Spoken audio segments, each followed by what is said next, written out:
The winner will take on Indiana Friday night in Cincinnati. So we'll take it to the Hoosier Dome. Brent Musburger and Billy Packer.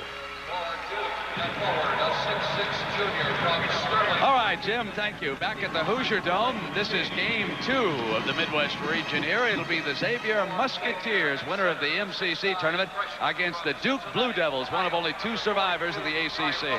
Earlier here, Indiana advanced, eliminating Auburn, so they will play the winner of this game next Friday night down in Cincinnati. I'm Brent Musburger along with Billy Packer. Billy, let's get right to the Duke injury situation. What about Danny Ferry playing with that hip pointer? Well, I talked to him as he was going through the layup line. Brenny says he feels all right. You know, any kid that's got competitive urge is going to want to perform in an NCAA tournament.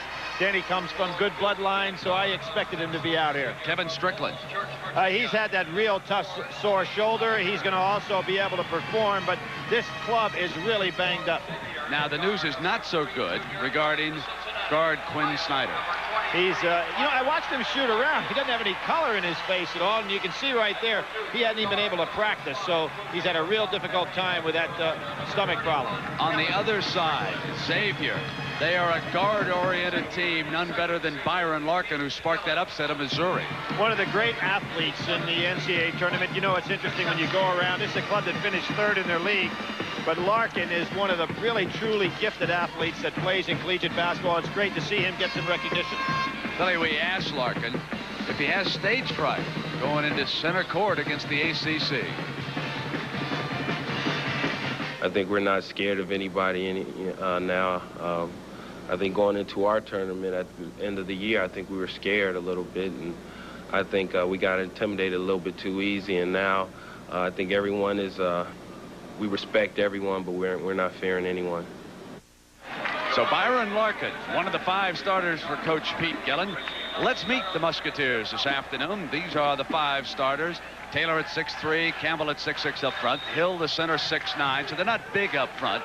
Kimbrough works alongside Larkin in the backcourt. For the Blue Devils, Ferry at 6'10", King 6'6", and Smith 6'7", a little bit bigger up front. Amaker, an All-American in the backcourt, and Strickland at 6'5". Billy Packer, what about the style of play of these 2 teams? Duke wins the test. Really going to have a contrast. Duke wanting to play a half-court game. Xavier wanting to push it up and down the floor. So look early to see which team gets their way. Great man-to-man to start. Duke likes to keep the game down in the 70s. As a matter of fact, they're 20-1 when the scores are in the 70s. Amaker missing the 3. It goes over to the Musketeers. And Ferry playing with that painful hip pointer. So a chance now to watch the team that will meet Indiana. The big matchup, King against Larkin. One of the better individual defenders in the country against one of the best one-on-one offensive players. Larkin, a slasher, likes to get his points up penetration. Coming inside, glides to the glass. Game's first field goal. Not much of a matchup there. He went right by King. Well, it took a while for Indiana to get its wake-up call in the first game. Stolen here by Xavier, but he traveled. The pass was picked off by Dexter Campbell out of Brooklyn. And that was a pass picked off at Tommy Amaker. Throughout his career, he's only averaged 2.4 turnovers a game. Xavier coach Pete Gillen, he's done a fine job. He's taken this team to the tournament 2 years in a row. And Kansas State putting up some resistance. Notre Dame over TCU by 5, still in the first half. We'll keep you up to date throughout the afternoon. Triple header Saturday. And banging from the side was Kevin Strickland with that miss. Amaker on the penetration. Campbell rebounds for Xavier. There's another matchup worth watching. Kimbrough and Amaker. Amaker has been a real shutdown man on backcourt people, but Kimbrough thinks he can handle him. Amaker taking an eye, scouting him early. Taylor off the penetration with the Hill and crashed inside. It's an offense. Well, that'll be a check on Ferry early because he likes to draw charges. Probably does it as well as any big man in basketball. Mike Krzyzewski, former player for Bob Knight up at West Point, later an assistant coach under Knight. And he took the Duke Blue Devils all the way to the national championship game last year before he was beaten in that title round by the Louisville Cardinals. Brent, this Duke club a month ago was really playing well. Right now, they look like a team that's lost their legs to me. Kind of like a couple of years ago against Boston College. A chance again to look at Larkin. Bounce pass off the penetration to Campbell, and the foul by Ferry.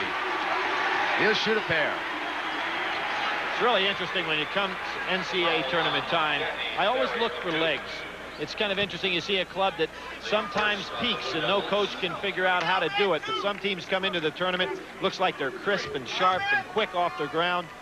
Duke right now, to me, looks like a team that's a very tired, slow club. And this is early in a ball game. It's not to say they can't win this one. They look very tired to me.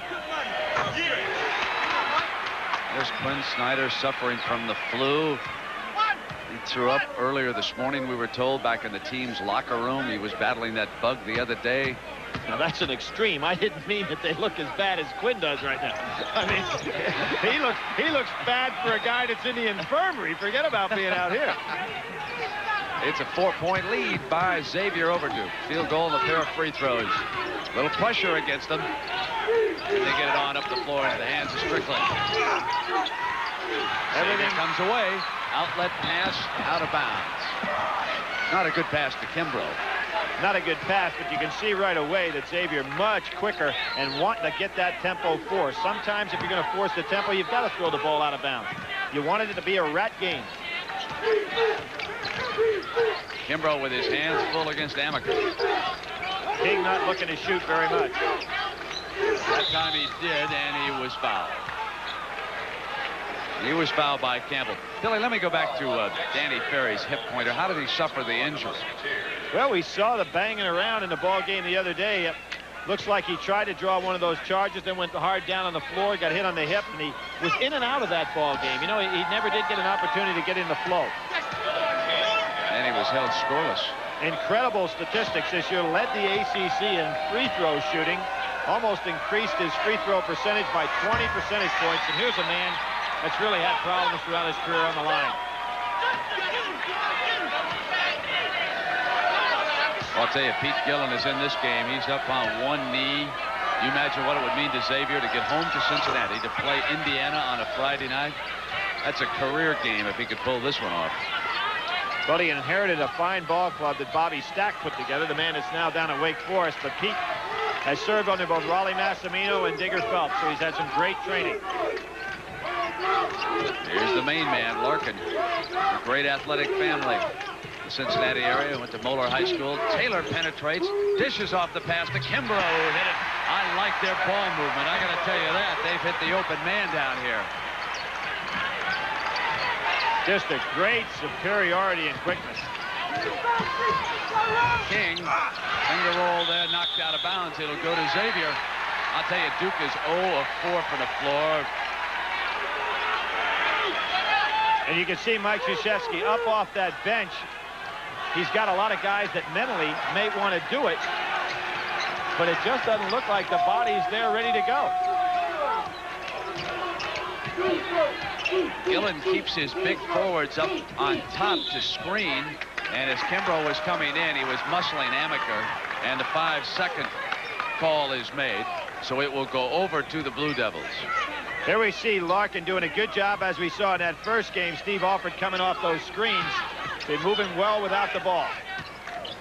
That's going to be a great matchup, isn't it, Billy, as this game unfolds? Should be. Ferry regained the handle, hit the field goal. That's the first field goal he's scored here. He also, the first 2 rounds. We talked about him leading the team in free throw percentage and the league. He also led this club in assists. How often do you see a 6'10" man do that? 3 misses. Ferry rebounds it. Duke not wanting to run against this club.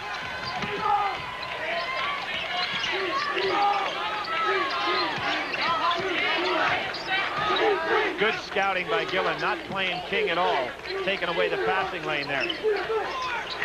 Smith moved outside for his shot. John Smith, the 6'7" sophomore center, has pulled the Blue Devils to within 1.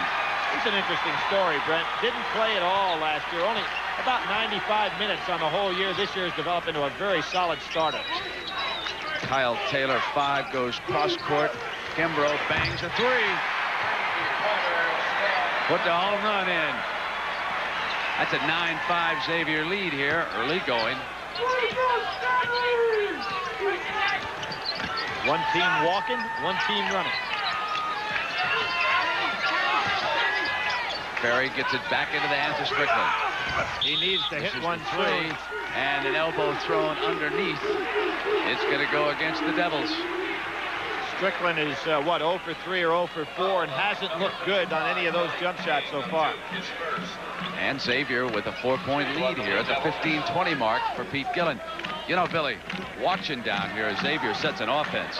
Double screens, Larkin moves around. Everything is set up to get a man open for this smaller team. And, of course, if you're playing against Xavier, you've got to keep an eye on Larkin at all times. That opens up a lot of other people. No shot. And the foul goes against Ferry, his second here in the early minutes. And that will mean that Martin Nestle will check in, the 7'2" senior center from Whitehall, Ohio. Ferry sits down. Nestle, another interesting story. Got some All-American mention coming out of high school. A lot of people thought he'd fit right into that team with Dawkins and Mark Allery. Never really fitted in at all, and he really worked on staying in condition, and now as a senior, he's got himself some playing time. J.D. Barnett has checked in for Xavier, number 24, their first substitute. Campbell on the penetration. Good, strong rebound by Hill. We are going to have a ball game, Mr. Packer. This Mr. Gillen has got himself a good-looking basketball team. These guys work well together.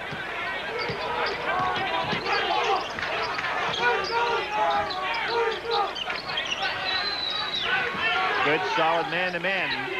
Good aggressive play. Nestle's pushed off. Not even looking for the shot. All alone with that baseline, so Amaker checks the 3 in. Tommy Amaker, an excellent shooter. Last year, as everybody remembers, playing with Dawkins in the backcourt, he was looking for that assist, had over 200 assists. This year, much less than that, but has had a different role.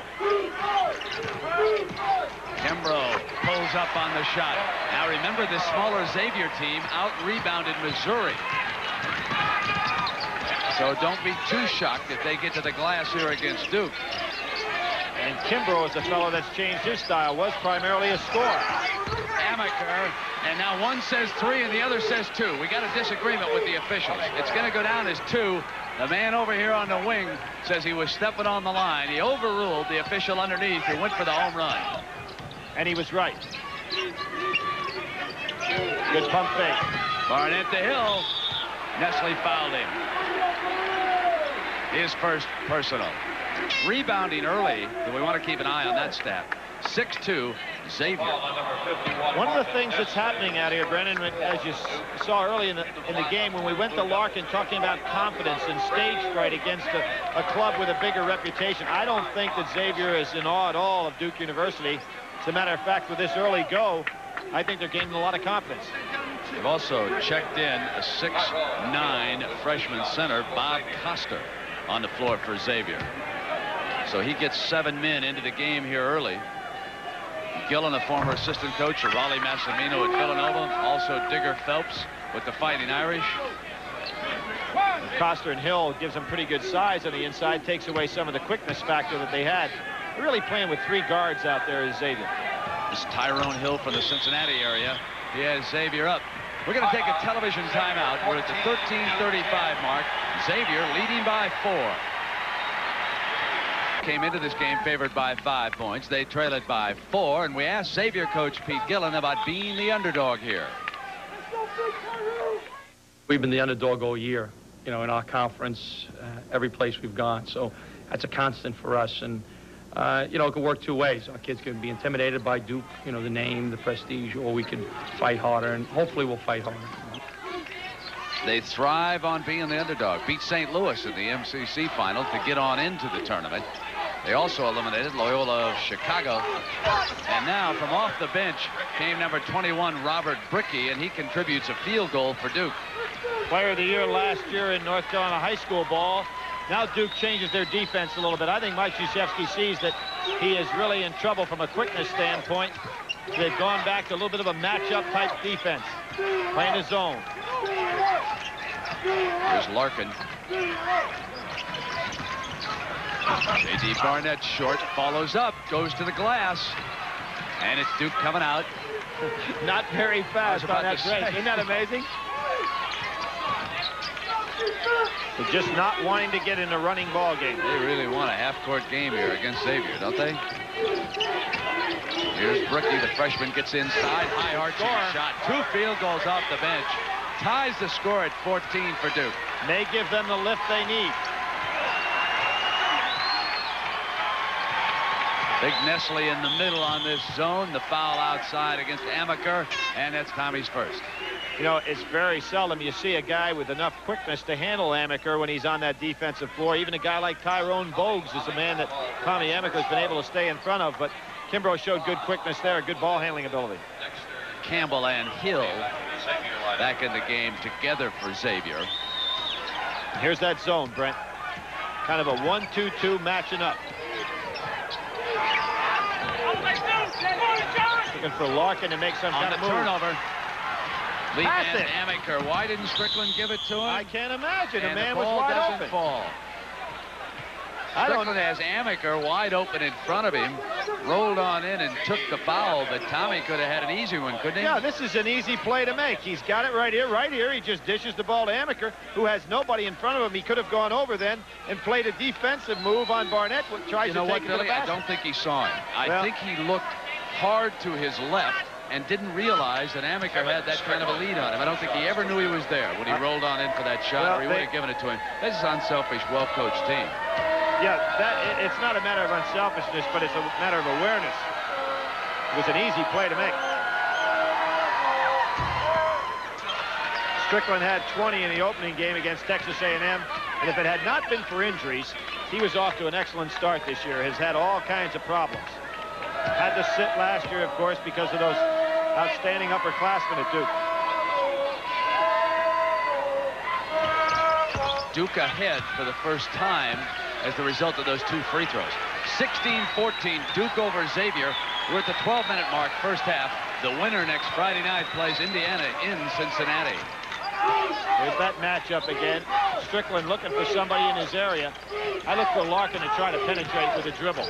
Barnett gave it up off the penetration, and he traveled. Now, Berry returns to action for Duke, and Krzyzewski will use his bench extensively here. We've got a timeout, and we'll be right back. Pete Gillen of Xavier called the timeout.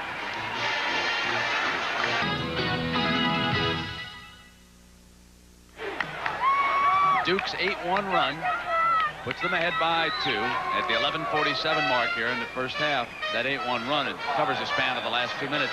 Abdelnaby out of Bloomfield, New Jersey, has checked on into the lineup for Duke. Danny Ferry has returned, and so too has Billy King, 55.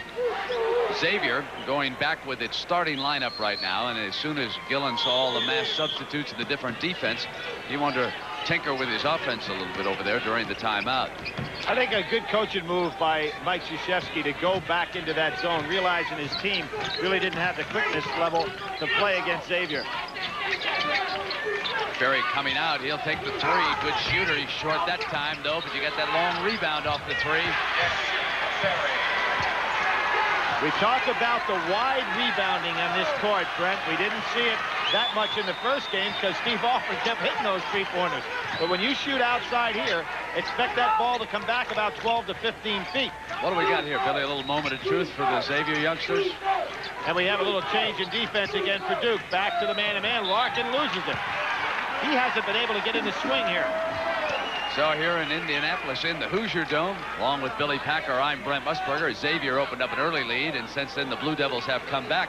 I doubt that the Xavier youngsters see that many defenses switching on the run in the MCC, as what Mike Krzyzewski will throw at them here this afternoon. He's gone man zone, now he's back out of the zone. It's a recognition problem for youngsters who don't play against it. On the turnover, though, they've got good speed, and Kimbrough was fouled by Amaker. Is that his third? That's his second. Second, huh? Second personal foul on Tommy Amaker. 18-14, Amaker and the Blue Devils lead. So a summation of this game, the second here this afternoon in Indianapolis, would look this way. Xavier hitting 50% from the field, pulling down 7 rebounds, but they've turned it over 7 times. Amaker with 5 points, and Kimbrough of Xavier, number 11. He is their leader. 16 fouls against Duke. So Xavier will shoot 1-on-1 on the next one. Only 3 team fouls on Xavier at the 10:43 mark. King staying right with Larkin. Good screen. Larkin's 2 on the money. That's a good screen. Abdelnaby did not come out. He's got to come out and help out on that play. Berry comes up against the pressure across to Bricky. The freshman has contributed 2 quick field goals and been quiet ever since. Against the trap, ball loose, and it is hit last by Duke. No question about it. That's one of those freshman mistakes. Bricky had no place to go down the baseline. When you're playing against a team that likes to trap, you've got to keep it out of that area before you pick up your dribble. Billy, again, we see Gillen's athletes reacting immediately. They knew he was in trouble, and they went to the trap. I am very impressed with the coaching that he has done with this Xavier team. Well, you know, they had some problem early in the year. Lost 3 overtime games, 2 at the buzzer other than that. So that's hard to get momentum when you lose close. Kimbrough and the foul down away and the rebounding. Going to go against Xavier. Second personal on Campbell. Coming over the back. Pretty easy call to make. A little different pace than what we had in the first game, Brent. I should say so.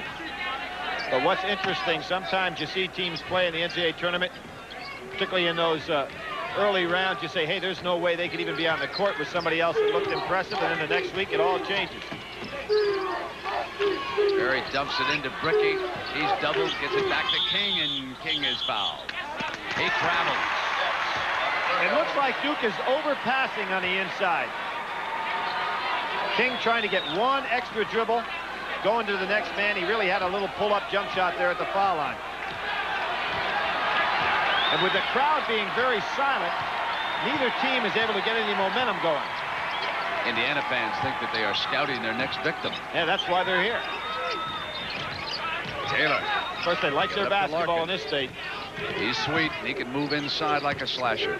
Well, he got a couple of brothers who can play football. One's a baseball player with the Cincinnati Reds. The other was a football player at Notre Dame. Hill coming in. He'll step up and shoot a pair. Brent Hill has become one of the outstanding young rebounders in the country, but he showed me something there with a very difficult catch. That ball was thrown like a rocket, and he still picked it off. King sitting down with 2 personal fouls. I held up a minute because Danny Ferry on the floor with 2. Was close to the contact underneath, but it went against King. So Hill at the line. This is Tyrone Hill, 6'9" freshman. Played but didn't play much in high school with Rick Callaway, who had such an outstanding game for Indiana today. Cincinnati has put out a lot of outstanding ball players. Kennard Johnson, who won that ball game at the wire for Western Kentucky yesterday, another Cincinnati prospect. Guys in the lane early. Yep. They got it. Hill's been to the line over 120 times this year, and you like to see a big man that's active inside that gets on that line. I think his little hesitation there put 2 people in.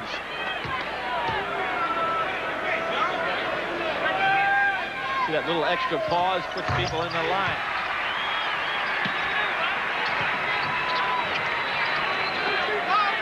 Deadlocked at 18 with 9:20 to go in the first half. Ferry bringing it up on the dribble against the pressure. Bricky, and it's offensive foul coming down the baseline. That's 2 mental mistakes by Bricky. Trying to take the ball in a little bit too much. Gillen up at that sideline feeling his team can stay in this ball game, trying to get that mo going. What do you think, Billy? Yeah, I definitely think they can stay in the game. Here comes Quinn Snyder in the game, so get the pans out and the shovels and the, and the brooms, because we may have to clean the floor here. Young man battling through the flu to play here this afternoon. You know, if I was his teammate, I'd go over and slap a little color in his face. He really looks like he's almost green. Dish inside to Hill for the field goal. Xavier up 20-18. Got a timeout called by Krzyzewski. Xavier leads it. And the Hoosier fans are going to pull for the underdog. It'll be a tough afternoon for that young man, Billy. He has been under the weather with the flu here. He really has, and I'll tell you, and it's not to be making fun of him, because you know what guts it takes just to be out here to play. He's an outstanding player from up in the Seattle area. Great leaper, but you can just, you know, you look at the coloring in his face, and you know he's had a rough time the last couple of days. Couldn't even work out yesterday. You know, Xavier has scored 6 unanswered points in this game. So far, Duke has been able to get it in its type of ball game. Pete Gillen said, I can't beat him in a half-court game, but so far they're sticking in there pretty well. Gillen is in there on every pass, isn't he? Over there on the side, Smith on the turnaround. And that's Smith's shot. He likes to play in the low post. They love to go cross-court to Kimbrough, who waits over in that corner. Now Duke goes back to the zone. You know, Larkin is a big-time athlete. You can just tell how calmly he handles his situation out there. Brent, I think he should be trying a little bit tougher offensively to score. There he goes. Got inside. He's not a real good shooter. Kimbrough in. Larkin is a great scorer, but he's not the best shooter on this Xavier team. He creates his openings, slashing with those penetrating moves of his. Now Snyder on the wing. Zips it to Smith.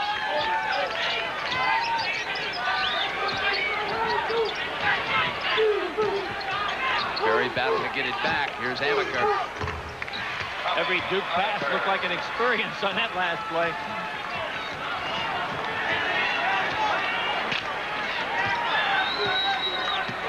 Again, look for Larkin, I think, to start picking up the action a little bit.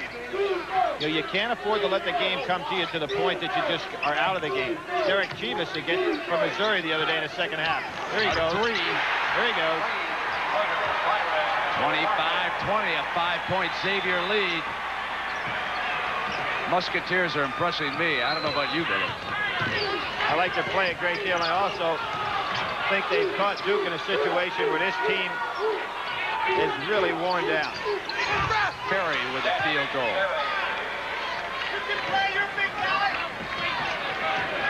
And for kids at this age, you can recoup in a week, but sometimes it's very difficult in a day. Snyder breathing very heavily out there right now. Xavier ambushed Missouri. Now they're trying to sneak up on Duke. Good spinning move by Barnett.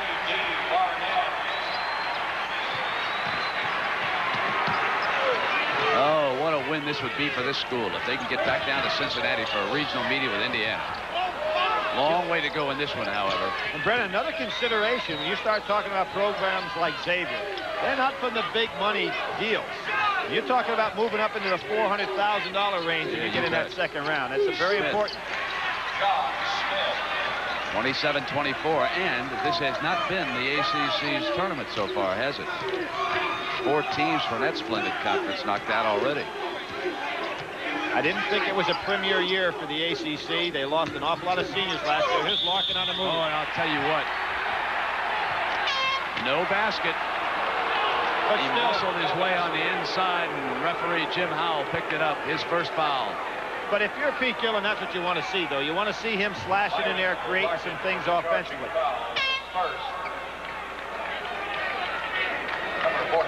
Gillen saying he wants the basket, but he's not going to get it.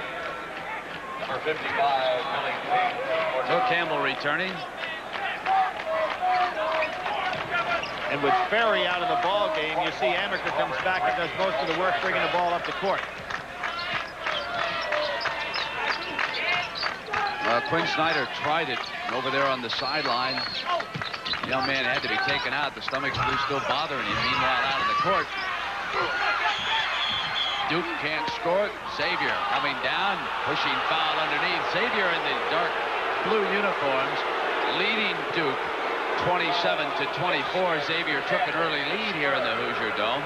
And then Duke battled back. This is Pete Gillen, the Xavier coach.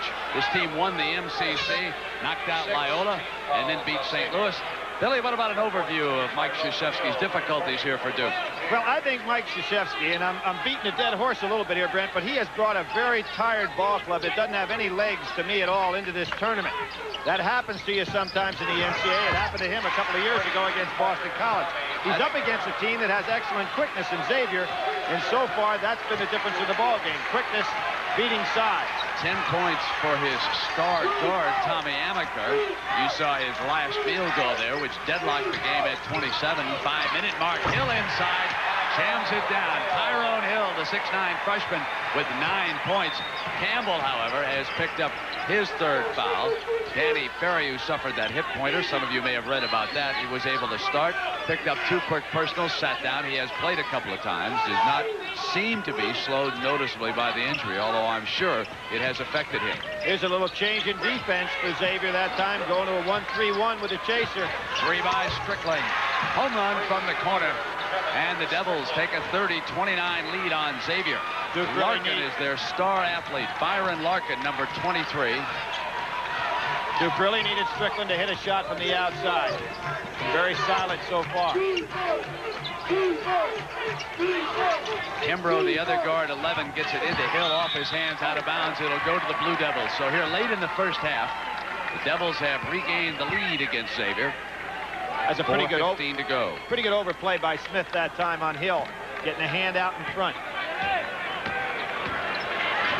And you'd have to say Duke has done a pretty good job preventing Xavier from going ahead and spreading them out, both half court and in a full court press situation. Smith bangs in that jumper from the paint area. 6 points for the Duke center. It's 32-29 now at the 3:50 mark.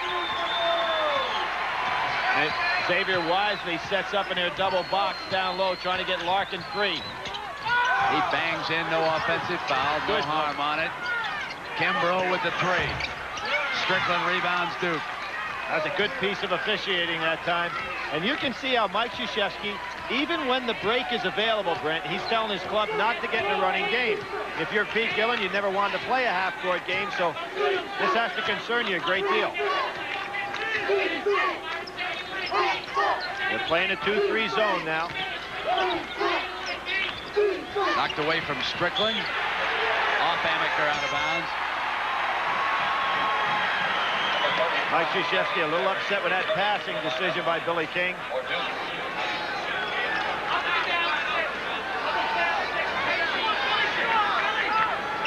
Some of the regulars who were sitting next to Quinn Snyder over there on the Duke bench, when he became sick again, they sent him down to the end. The next move is to get him back in the locker room. He's not going to be able to return, I don't think. Well, he's next to the trainer down there now.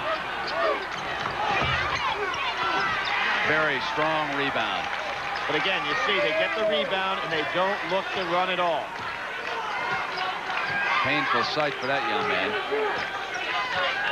Here they are, back in the zone. Duke just surrounding the zone. Use as much clock as they can.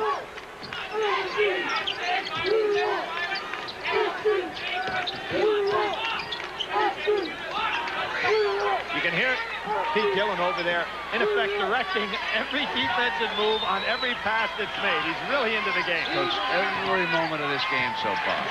Shot clock down to 5 now. Amaker knew it on a spinner. Collision underneath goes against Xavier. That was Tyrone Hill. Trying to push out Danny Ferry. He had pretty good position on the block out, but then he had to go ahead and use his elbow. Tough break for Xavier. You know, I'm impressed with one official out here. That's Jim Howell, who made that call. Those officials come out with that emphatic call. They're not looking for help or anything. They got it all the way. Brent, I was also impressed by the no call down on the other end when Larkin pushed and King fell away. There's Howell right there. No advantage gained, no foul. Here's Nestle returning. He is working John Clardy and Richie Ballesteros taking charge of this game. 3 officials. We'll have to admit this, a little easier game to officiate than the first one we had today, where the athletes in Indiana and Auburn were really going after each other. Bob Kessler returning for Xavier, and Hill sits down. Checking that foul situation, Hill with 2 and Campbell with 3, so 2 of Gillen's big men in a touch of difficulty here in the first half.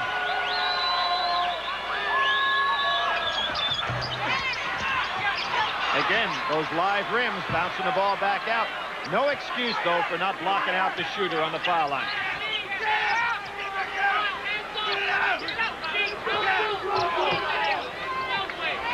You see Duke trying to use every bit of that 45-second shot clock. Marty, could be you, Marty. If we had Pete Gillen Mike, it would be quite a clinic over there.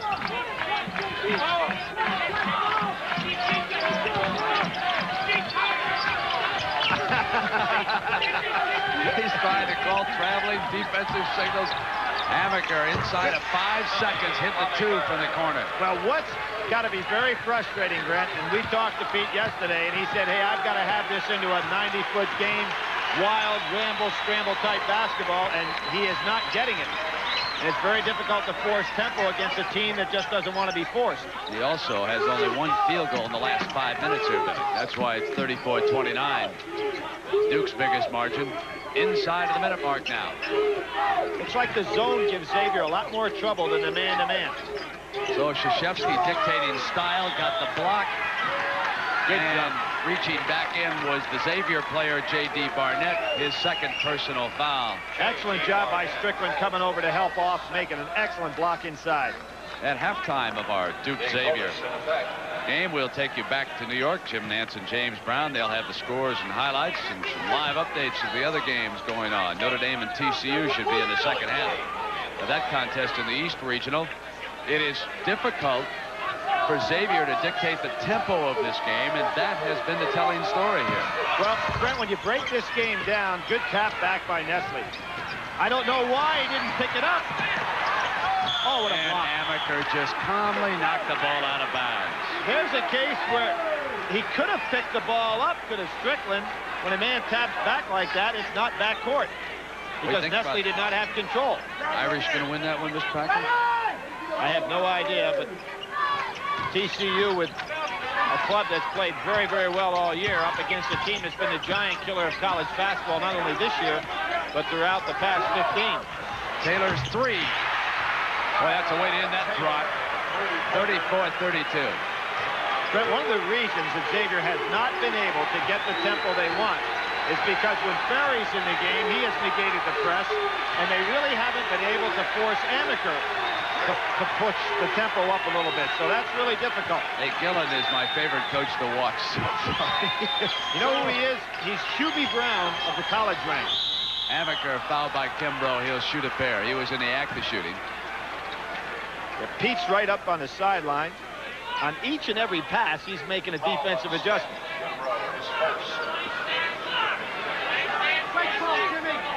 He did a lot of the recruiting. You talk about if Notre Dame wins today, there's a fellow that's going to be responsible for a lot of it.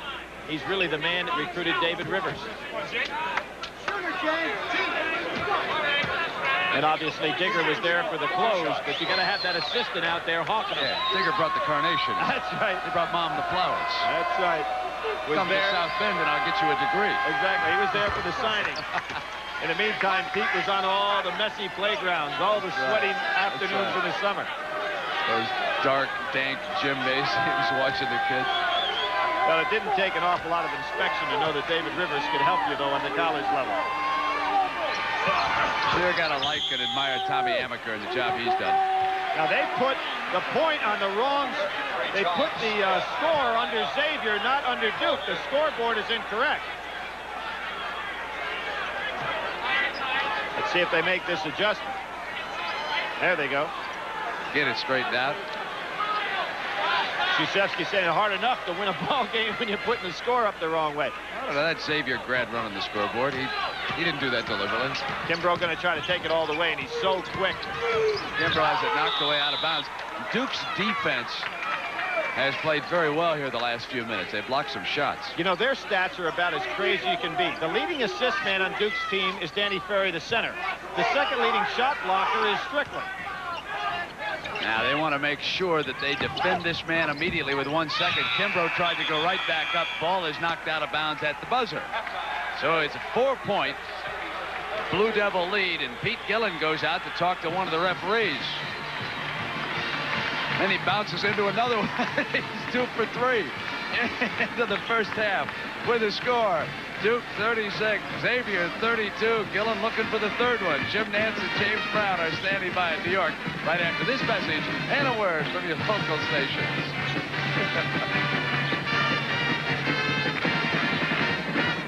CBS Sports coverage of the NCAA Basketball Championship is sponsored by the 1987 German-engineered Volkswagens and your Volkswagen dealers. 7-Up, pouring cool and clear. 7-Up feels so good coming down. And by Contel, big company communications for companies of all sizes. 58% for Duke, and 50% for the Musketeers. The turnovers, Xavier has turned it over twice more. You would expect that. They're an up-tempo team in this game. And also, looking at the numbers, rebounding. Xavier out-rebounding Missouri, and now over Duke, 12-11. Billy, we had a chance to ask Mike Krzyzewski about the recipe for tournament success. He's been able to have so much with the Duke team, and this is what he had to say regarding that question. Not to get too emotional, but emotional enough. There's a fine line. If you get too emotional, you have a good first 5 minutes, and then it wears off, and you expend a lot of energy. If you're a deep team, maybe that's not bad, but most of the teams that are looking like to pull surprise in that, they're not that deep. So to be fresh, to keep your head into the ball game, and to be enthusiastic but not overboard, and take each game one at a time. Don't start doing what fans do and fill in those brackets. Now, my question to you, did Xavier spend too much energy in the early going? Did they save anything? And how would you play against the Blue Devils in the second half? Well, I think Mike is doing a masterful coaching job here, Brent, because he's got a team that is very tired, very beat up. So he's trying to keep this game methodical. If you're Xavier, it's very difficult to push a guy that does not want to be pushed, particularly when they've got ball handlers like Ferry and Amaker in the backcourt. I think if you're Pete Gillen, you want to go after this team kamikaze. Say, hey, I'll catch you in the last 6 minutes. And if you're Mike Krzyzewski, you got to feel very comfortable now to try to get out of this round. All right, we'll be back with the second half. Gillen and Xavier trying to upset Duke right after this message and a word from your local stations. The Ball Championship is sponsored by the Heartbeat of America, today's Chevrolet. Old Milwaukee and Old Milwaukee Light. It doesn't get any better than this. And by the American Express card. Don't leave home without it. At the Hoosier Dome in Indianapolis, the second half, the Duke Blue Devils and the Xavier Musketeers. Indiana will meet the winner Friday night in Cincinnati. Indiana eliminating Auburn here earlier this afternoon. Duke already having conquered Texas A&M, and Xavier upset Missouri. Billy, a question for you about Xavier. They won the MCC tournament. Did they have to win it to get into the field of 64? Oh, I think you'd have to say that without question, Brent. They were not a team that would have an opportunity to get an at-large bid had they not won the tournament. Really put a lot of pressure on them, but they came through. This is a ball club without a senior on the team, and a club that I think you can look forward to next year to really be moving on. They may even have an opportunity to pull this game out. This is going to be a very, very interesting second half to me, to see if Xavier can get the ball tempo pushed up a little bit, or if Duke can keep them in that half-court game. Kimbrough bringing the ball up. Ian Larkin, the key man in that backcourt. Larkin came off the screen, bounced it into Hill low, misfiring. Yep, Ferry pushed with one hand, slapped the ball away with the other. And that's 3, Billy, on Ferry. 3 fouls on Danny Ferry. 2 minutes to go in that game. That's up at Syracuse in the East Regional. Kind of expected that score to be down in the 50s. Again, a guy like David Rivers, very difficult to force Notre Dame in an up-tempo ball game because they have that great ball handler. Bounced it into Campbell, took one mighty dribble, came and couldn't get it to fall. Amaker traveled. Goes over to Xavier. Pretty good job by Campbell not to pull him down. Tommy Amaker couldn't hold his balance. Xavier banging on the boards. UNLV on another run. It's tough to keep them from not having a tempo. Taylor gets it done. Sure, it helps to have that left hand to come back to the boards. Here that press is picking up. But again, Ferry back there. Tough to handle him. Campbell staying on King. Great man-to-man now. See if Smith can get something started down inside on Hill. It's been awful quiet in the low post. Strickland did not shoot well in the first half. Here's King. They're laying off Billy King. They got the shot clock down to 15. They're not even guarding Billy King. King penetrates, loses it. So does Campbell. Xavier up with it. Good scouting by Pete Gillen.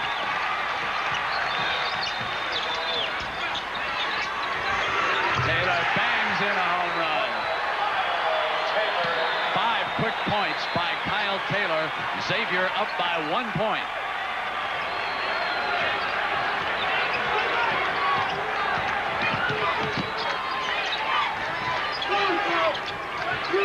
Strickland regains the lead for Duke with a 3. That was a quiet 3. It didn't look like he was over that far, did it? 39-37 Duke. He's a good offensive performer. Going to be even better next year. Starting to get a lot of confidence in his game. Larkin on the penetration, pulls up, overshot everything. Strickland with the rebound. Amaker jacks the 3. Short, long rebound. Amaker hustled it down. Again, Brent, the wide rebound.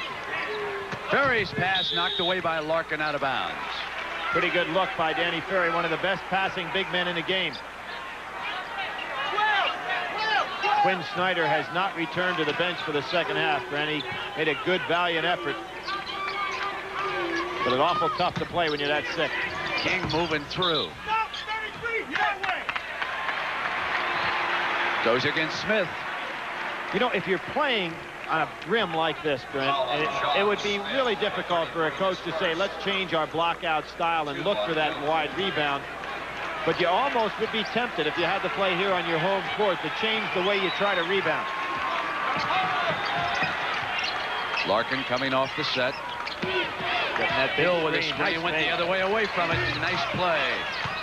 Offensive rebound. And the foul on Ferry is a big one. His 4th personal foul. Now, what Pete Gillen is doing, and I think this is extremely smart, and Mike Krzyzewski is going to have to go ahead and pick up on it and take advantage of it. He's sending 5 men to the board. Normally, you keep people back for defensive balance, but if you see that Duke is not going to fast break, you say, hey, send everybody to rebound. And that's exactly what's happening. And that's why Kimbrough was on the boards that time. Now, what Duke can get, Brent, is a easy pass for a breakaway basket. And it's something they're going to have to start looking for. Nestle, number 51 there. Left bottom of your screen, replacing Ferry. Kimbrough nails the throws. We're deadlocked again. This Musketeer team not backing away from an ACC power.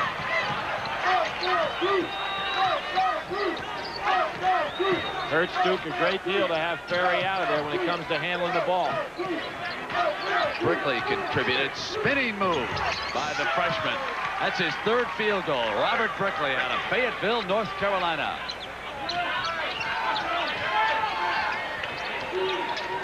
4 seconds to go. David Rivers of the Fighting Irish has been fouled in a tie game against TCU. If I said Syracuse moments ago, let me correct that. They are, of course, in Charlotte this afternoon in the East.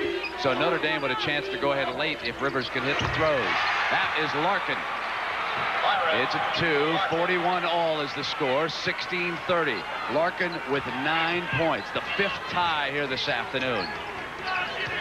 Amaker pulls up. Great defensive help, and Amaker still did a splendid job of scoring for Krzyzewski. That's about the only shot that Tommy Amaker looked to take last year, is to pull up that little jumper. He's very effective with it. You know, when Mike Krzyzewski was recruiting Johnny Dawkins, an assistant coach, high school coach, said to him, stay over for the 2nd game in the summer playground, and I'll show you another good guard. And that's where he first spotted Tommy Amaker. Not a bad decision to hang around, huh? Campbell. Xavier ties it again. Nestle just didn't get there. 15:45.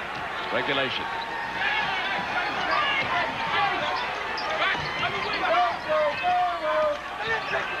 Giving Bricky the shot. Foul going to go against Strickland, his 1st.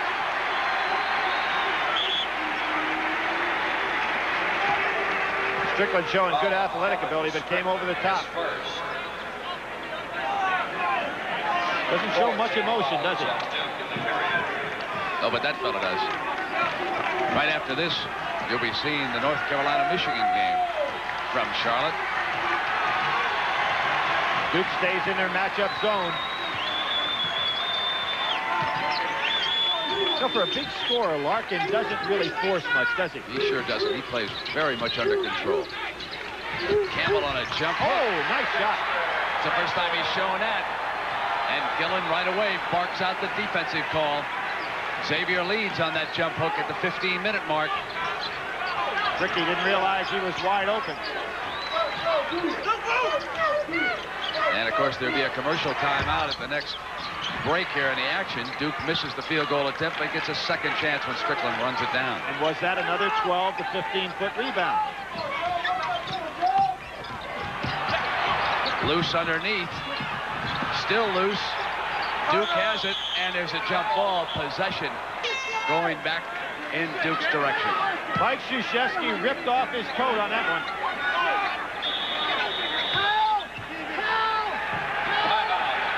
Krzyzewski slammed his coat down. He'll huddle the Blue Devils here. They trail by 2.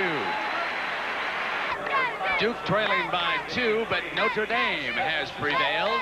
They defeated TCU 58-57 on a David Rivers free throw in the closing seconds. Notre Dame will meet the winner of the North Carolina-Michigan game Thursday night in East Rutherford, New Jersey. 2 teams have advanced to the regional this afternoon, both of them from the state of Indiana. The Hoosiers and now the Fighting Irish follow. Different regions, of course. Brent, I know that committee members of the NCAA are supposed to not be biased, but when they announced that score here, Gene Corrigan of Notre Dame raised his fist in jubilation. Duke's ball. And now let's look and see if this timeout Mike Krzyzewski called will have as much to do with picking up the team's tempo as Bobby Knight's timeout in the first game today. He really was angry with that club. Ripped off his coat and went after him during that timeout. Did something for his dry cleaner. Yep, Xavier went back into the zone.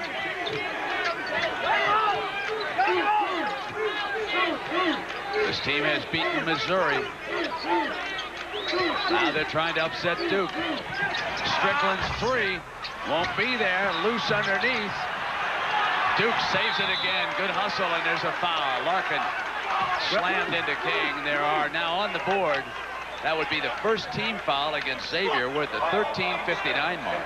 And Brent, there again, we see a guy shooting from the 3-point range. The defender's not blocking him out, looking for that wide rebound, and Duke able to come back and get another offensive board. Duke is only 4 of 13 shooting the 3s here this afternoon. Down by 2 points at the 13:56 mark. Duke can't get anything inside. Abdelnaby's trying to get their attention, but Duke not looking inside.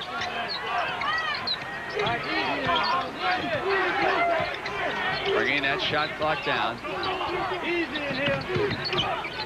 King. And a foul underneath. Welcome those of you who watched Notre Dame advance in Charlotte, and they will play Thursday night, the winner of the North Carolina-Michigan game. Here we have seen Xavier play splendidly so far against a talented Duke team that appears to be just a touch tired. Duke in the white jerseys at the free throw line. This is Billy King. If you have followed college basketball, you know about his struggles at the free throw line, and they continue here this afternoon. I'm Brent Musburger along with Billy Packer. Xavier has hit 52% from the field, 16 rebounds. Duke with 9 turnovers. Tommy Amaker has been magnificent as usual for Duke. Billy Packer, give everybody an overview who just joined us. What will they expect to see here? Well, we had a game in which Duke was trying to play a half-court game. Xavier wanted to push it up, but now Xavier has fallen back into the fact that they are not going to be able to force Duke into up-tempo. They're sending 5 men to the boards to go ahead and get some good offensive rebounds because Duke has not been fast breaking. And it looks like we're going to have one of those nail-biters all the way. Larkin tied up, so he gets it back onto the perimeter, and the 3 is not there by Taylor. Duke will come down, chance to go ahead, and an update there with the running Rebels leading Kansas State. That's in Salt Lake City. Danny Ferry not on the floor because of 4 personal fouls for Duke. Strickland about the only threat along with Amaker outside that 3-point area. And with Ferry out of the ballgame, they lose a great passer also. Abdelnaby hits Duke's first field goal in 3.5 minutes. Ferry cheering on his teammates from the bench as they go back ahead 46-45 at the 12:30 mark. Game 2 here in Indianapolis. Indiana advanced on into the regionals. Kimbrough on the penetration. Hill hammers the glass. No, gotta be a jumped up ball, and it's headed in Xavier's direction. Big break. Possession arrow favors Xavier. Big break for Duke. Hill had an easy shot on the inside. Pete Gillen's going to call a timeout, maybe to get his ball club back in order. Krzyzewski took that coat off during the last timeout when he grew furious at his team. This is going to be bump and grind the rest of the way. When you want the rich, smooth taste of real draft beer, ask for Miller Genuine Draft, the Miller with the green label. Green? Just kidding, guys. Ask for Miller Genuine Draft, the Miller with the black label. That's not funny, pal.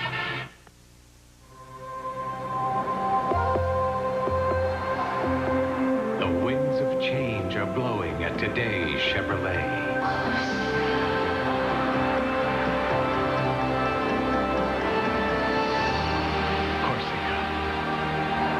Smoothest Chevrolet sedan ever built. The heartbeat of America. Corsica. That's today's Chevrolet.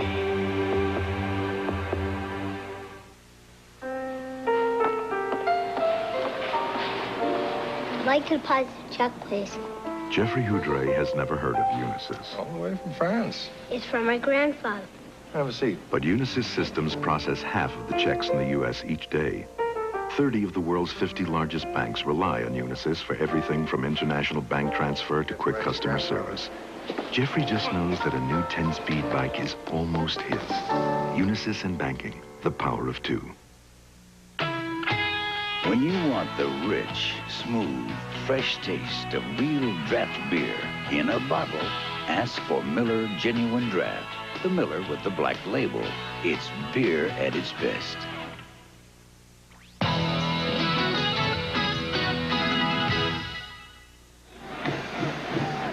12:25 remaining here in regulation time with Duke leading Xavier 46-45. Timeouts. Krzyzewski has 3 and Gillen down to 2 with that one he called moments ago. Danny Ferry with 4 personals sitting on the Duke bench. Campbell with 3 for Xavier. So that gets you up to date here as we head now down the stretch in a tougher game than perhaps many of the Duke fans anticipated here this afternoon. The team leader for Xavier is Byron Larkin. His brother Barry should be the shortstop for the Cincinnati Reds this year. His other brother Mike was a co-captain at Notre Dame, and he has a third brother Steve, who's an 8th grade star back home in Cincinnati.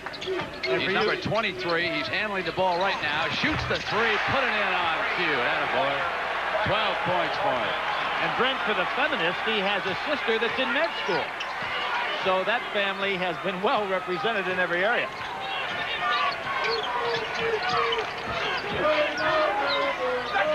Back to the man-to-man now. Larkin doing a good defensive job on Strickland that time. Took away his dribble. Abdelnaby, short, yanked away with authority by Campbell. Feel a little momentum swing here? Indiana fans falling behind Xavier. The Hoosiers get the winner Friday night in Cincinnati.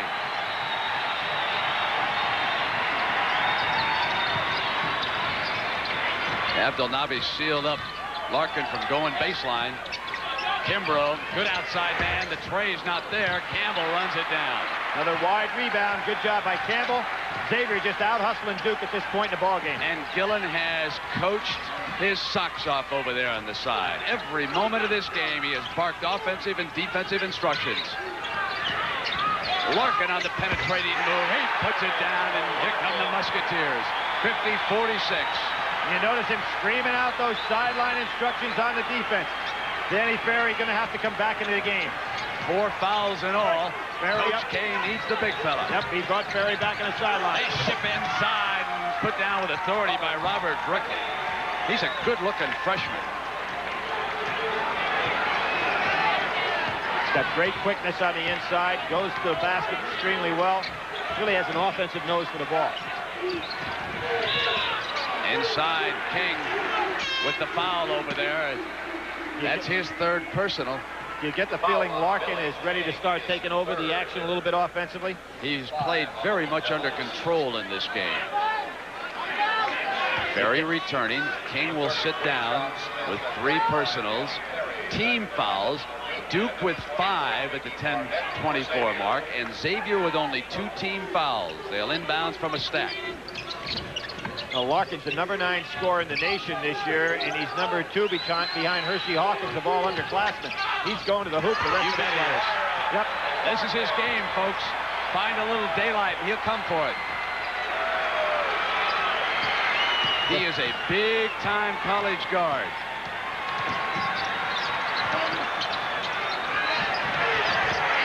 Strickland. Larkin rebounds. Pushes the pace. On the turnover, Ferry's got it. Now, while Ferry was out 7 minutes, Duke was outscored 11-9. Then I think Larkin was going up for the jumper there and just lost control of the ball. Xavier changing defenses, going zone sometimes. Now they're back to their man-to-man. In low to Ferry, who shipped for the freshman and out of bounds. So here in the Hoosier Dome, along with Billy Packer, I'm Brent Musburger. The ACC has lost 4 teams already, and a 5th one faces difficulty. Xavier, winner of the MCC tournament, leads 52-48. And Pete Gillen took Larkin out of the game, figured he needs that blow with a little lead. A very good coaching move at this point. Got a 4-point lead, let him get a minute or 2 to rest up, get right back in there for the stretch drive. Duke goes zone. He'll go with J.D. Barnett, 24, operating. In effect, it's a 3-guard lineup anyhow, with Taylor here, #5, sort of a swingman. Hill couldn't get the handle. It was a beautiful pass. He simply dropped the ball. Here is the bracket in this Midwest region this afternoon. And the winner of this game will advance on to play Indiana Friday night. That game down in Cincinnati. Oh, what a crowd they'd have if Xavier could go home and play a game. Amaker has been held scoreless for 7 minutes now. Strickland gives it back to Brick. The freshman hits another one. It's amazing when they're going to the freshman. That's his 10th, right? Duke seems to be much better off when they're in the zone against Xavier, particularly with Larkin out of the ball game, because his slashing and penetrating moves are not there. Probably need Kimbrough to pick up the offense right now. Matching up in the zone. Campbell pulls up. Started 8 of the last 9 games. Against Missouri, 13 points, 3 for 4, 7 and 8 from the foul line. Some guys get hot when it comes NCAA tournament time, play way above their normal level. Strickland's 3. Xavier's ball. Kimbrough. Kimbrough goes all the way. Barnett runs it down. How about that no call? Pretty good hustle by Kimbrough and great balance not to go down to the floor.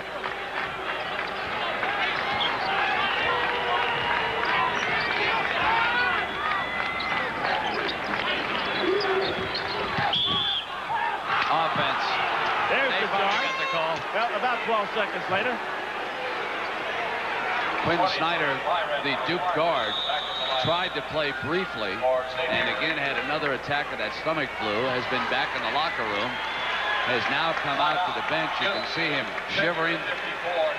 It has been a long struggle for him. We'll be right back. Indiana, the power in this side of the Midwest regional bracket, no doubt about it. Tomorrow, 2 monsters coming your way from the horizon in Rosemont. St. John's DePaul and LSU Temple.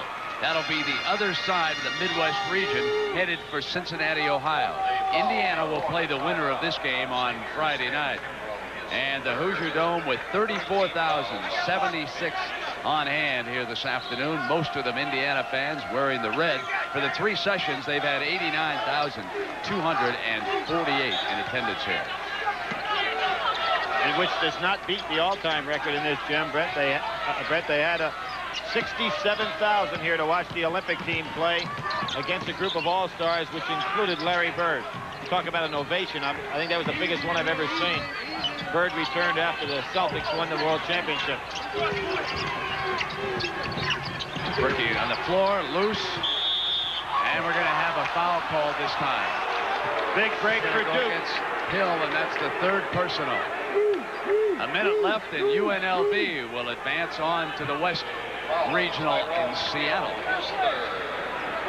That was only the fourth team foul. You can see the pace of this game. And talking to Pete Gillen yesterday, he said we cannot beat them in a half-court game, but that's exactly what they're doing right now.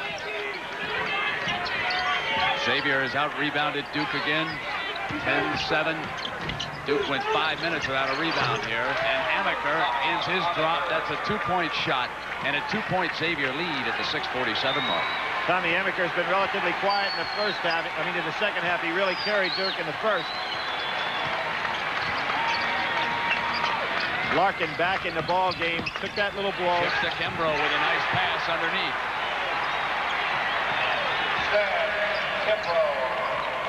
Kimbrough, a transfer from Central Florida.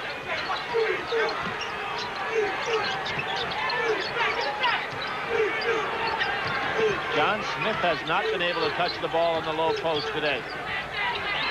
Has been a big scorer throughout the year for him. Gamble fails. Bricky can't make him pay, but a great rebound for the freshman. That's his 12th point in the game, and he's the man carrying this second half load for Duke all the way. Ferry in foul trouble.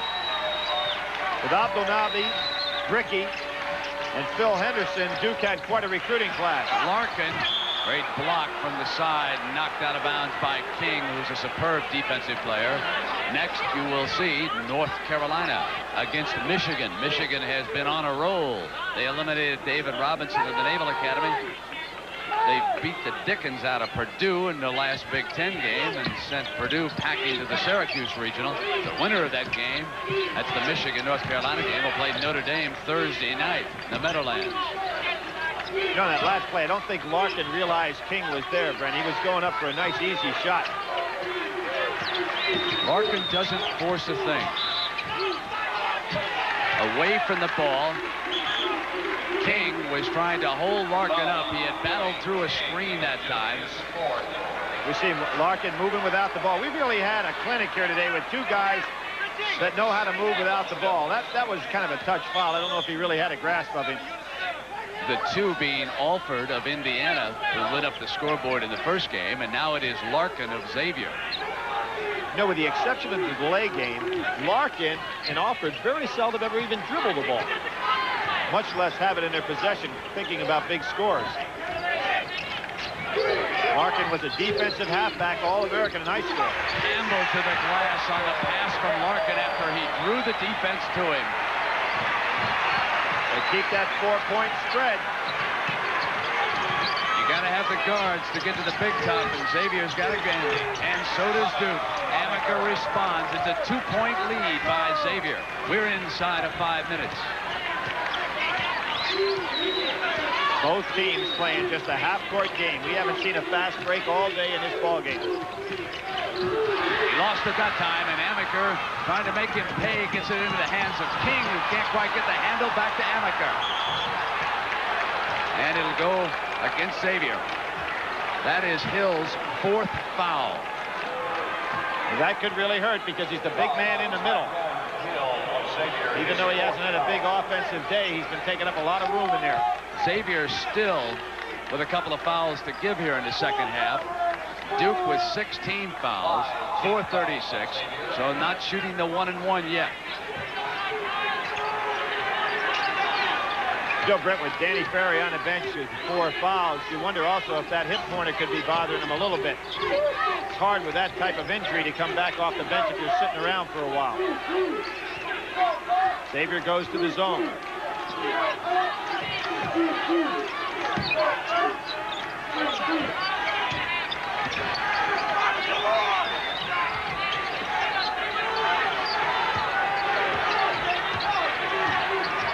Shot clock down to 10 seconds.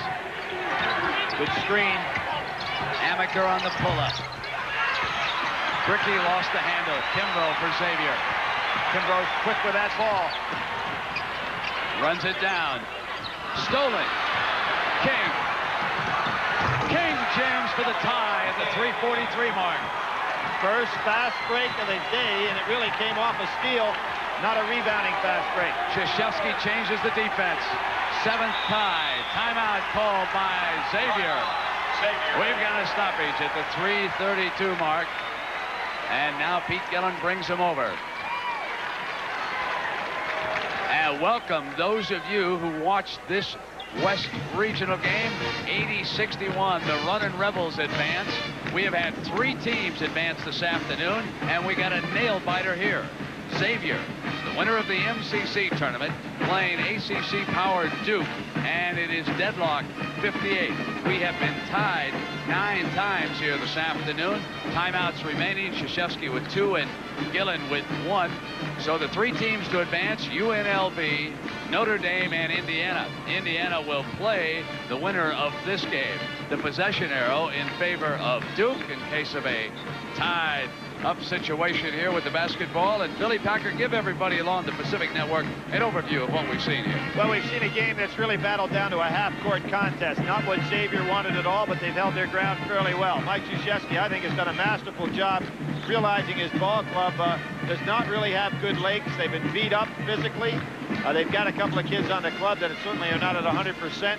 He's been moving people in and out, kept the pace of this game really down to almost a walk. But the game has never had anybody get a really control. And with 3:32 to go, Brent, what I would expect the 2 guys to keep your eye on, Tommy Amaker from Duke, a guy that's going to go ahead and try to get this pace going, and Byron Larkin for Xavier. Let's go to Jim Nance right now in New York and get an update, Jim. All right, thank you very much, Brent. And again, that game is tied with 3:32 to go. Duke and Xavier all tied at 58. Now, UNLV and Kansas State. Let's take you to the end of that game. Gary Binder and Hubie Brown had the call to that.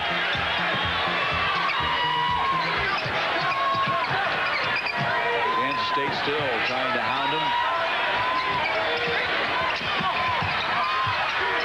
Asman will back it out with 3 seconds to Willard and a count. Final score, UNLV-AD. All right, you see the shark right there in the picture, and UNLV heading to Seattle after the 19-point win, and 35-1 now in the year for the Running Rebels. Norris Coleman, the MVP, the Chevy MVP for Kansas State. Armin Gilliam gets it for the Running Rebels. Again, it's coming up later, Michigan and North Carolina. Others will see regional action. Let's go right now to the Hoosier Dome. Xavier and Duke coming down to the wire. Out of bounds by Duke, so they'll have it with 29 seconds on the shot clock. Duke has not had a point in the second half from Ferry or Smith. Ferry in extreme foul trouble on the bench with the 4 and Pride with the hip pointer. Good switch that time by Smith. He's left this man wide open. Into the arms of King, who batted it down, and Duke can take the lead. Big break for Duke because Smith's switch left Hill wide open under the basket, and they couldn't get the ball to him.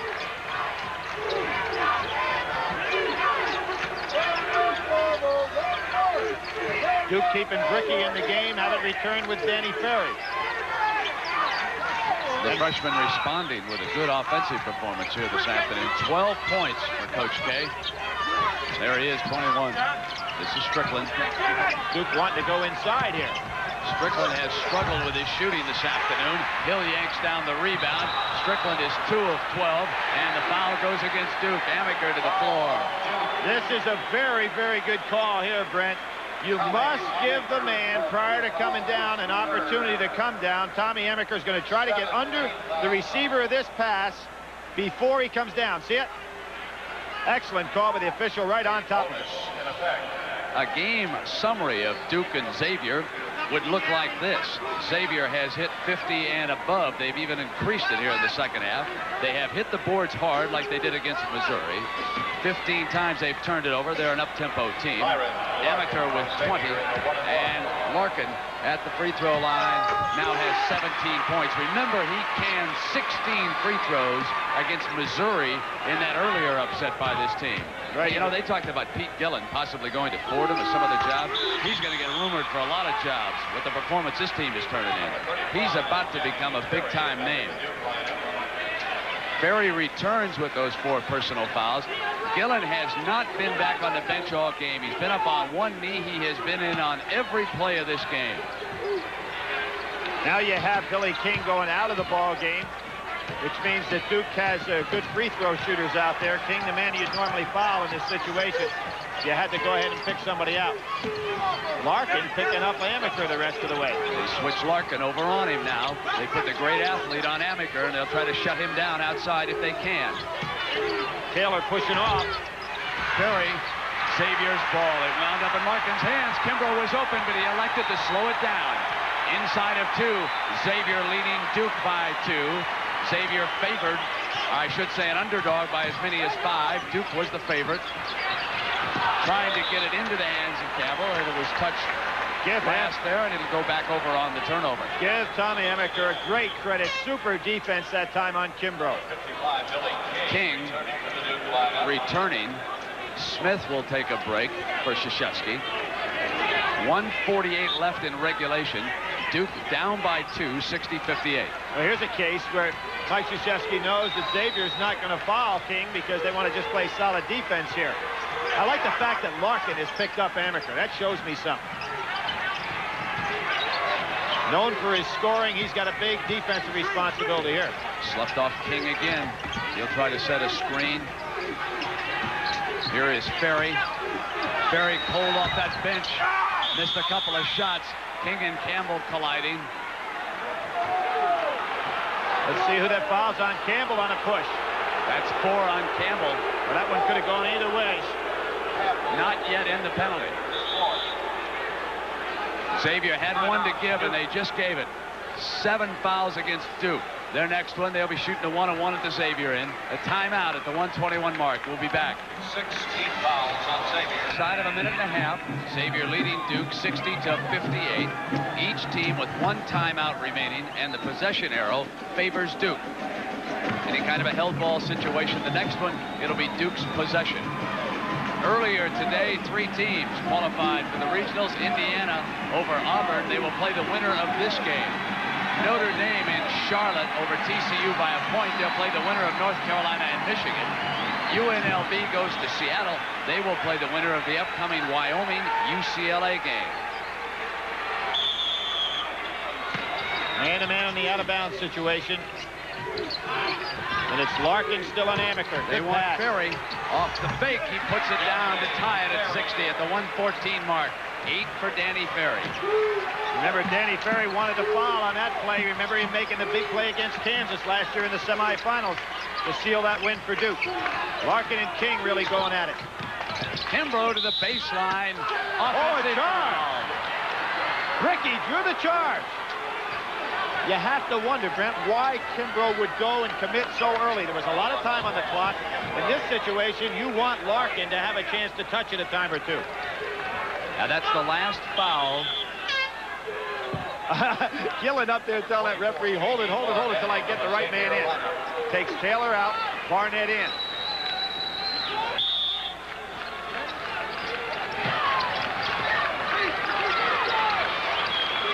Amaker bringing it up. They could not hold it till the end. Shot clock at 36, the time clock at 49. Ferry has been the shooter down the stretch. Strickland has been cold here this afternoon. They want Amaker to touch the ball, but Larkin doing a good job preventing him from getting it. The shot clock on the left. Strickland off a fake. He pulled up. Missing. Comes out with the rebound, and Larkin reaching in. His 3rd personal foul. Who's this going to put on the line, Strickland or Amaker? Amaker would like to go to the line, but I think the foul was on Strickland. Strickland should be the man on the line. So they're at the 1-and-1. And Brent, the shot clock is now off. We're down to 20 seconds. Both teams with one timeout left. I thought Strickland really pulled up on that jumper. Excellent fake. Gillen uses his last timeout. We'll stay right here as Gillen tries to apply a little pressure and set a play off a miss here. On a missed free throw on the front end. If he can get something going at the 22nd mark, he is conferring with his assistant coaches. Meanwhile, Krzyzewski just hopes that he can get Strickland to hit his free throws, and he is 2 of 3. Not shot that well from the field, but he's been fine from the line. He's also handed out 9 assists. Well, he's an 83% free throw shooter. He made the excellent pump fake to get his man up off the ground and had that little 12-footer. Couldn't hit it. Good battling for the rebound, however. Billy, I would say that Danny Ferry's reinsertion into the lineup with the 4 fouls has turned the Duke team around completely. It gave them a presence inside, which they did not have. He has the confidence to take the shot. He hit the big one for Duke so far, and I think they're just an entirely different team when he's on the floor. I can see where that hit pointer has really slowed this ball club down. He's a superb-looking basketball player. He really is, and as we said, he led this club in rebounding, in assists, in free throw shooting percentage. Just an outstanding all-around player, and he's going to get even better as time moves on. And Krzyzewski's defense has held Xavier to no field goal in the last 4.5 minutes. Now, if you're down at that other end, you're not going to allow, if you're Pete Gillen, your team to come down this next time without Larkin touching that ball. 20 seconds to go. Duke has 1 timeout left. They still have one big advantage in the fact that the arrow is pointing their way, and Strickland's an 83% free throw shooter. And if you're Mike Krzyzewski, you would really give a sigh of relief if you're able to pull this game out, because you came in here with a very tired ball club, and with them having an advantage, if they were to win this game, to not have to play till Friday night, they've given an opportunity to rest. And if you're that man right over there, you want to take your club back to Cincinnati. Mike is the first Duke coach ever to take a team to the NCAA 4 years in a row. So the sophomore shoots the front end of the 1-on-1.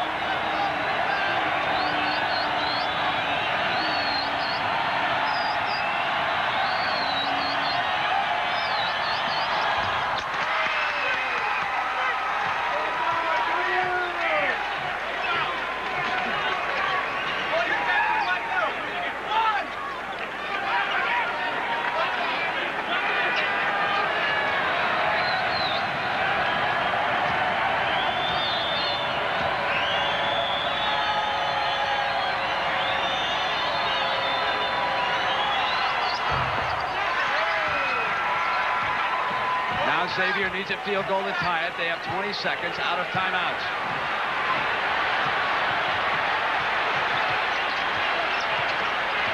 Let's see how they're going to break Larkin free. Here he is, a three-pointer. He stepped inside, shoots the 2. It's short.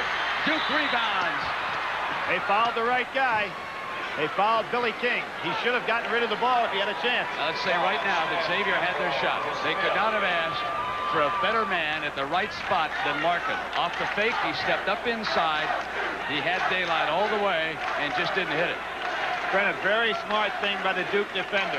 Took away the three-point opportunity by rushing right at Larkin. Now watch this.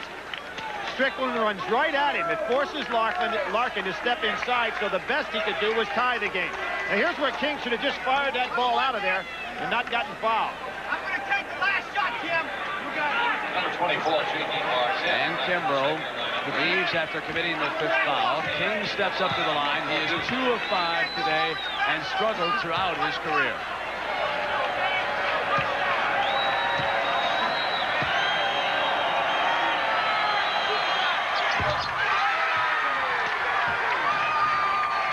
Now, Brent, we get down to that deal. 6 seconds to go.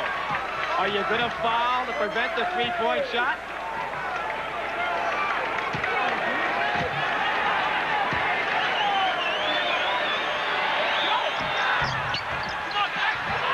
Musturi, it'll take a 3 to tie, and they did it. Yes, sir. What you've been saying. They fouled. There's 4 seconds to go. They were not going to allow Larkin to go ahead. Now, I'm going to point out something that you showed me yesterday. All right. playing in this arena without a breakaway rim, you're going to be shooting a 1-on-1. Right. If you can hit the first one and you get the long rebound here all the time, if the shooter can get the front part of that rim, he's going to get it back in his hands here. Brent, I just tried it twice yesterday and got it to work once, so I think it's worth a try when you try to keep alive in the NCAA tournament. But the first one is the critical one. Long. He did not hit it. Duke wraps it up. And Duke is going to survive. Mike Krzyzewski will go to the regional against the man he worked for, Bobby Knight. But it was a struggle against Pete Gillen all the way, who coached a marvelous game with this outman Xavier team. And Duke's talent and skill came through, and the man who took him to the championship last year has guided them one more step in this tournament. Brent, you had the perfect word. Duke survived. I've seen them play a number of games this year, and I would say right now they're playing maybe at 75% efficiency. With a week to rest, you'll see an entirely different ball club down in Cincinnati.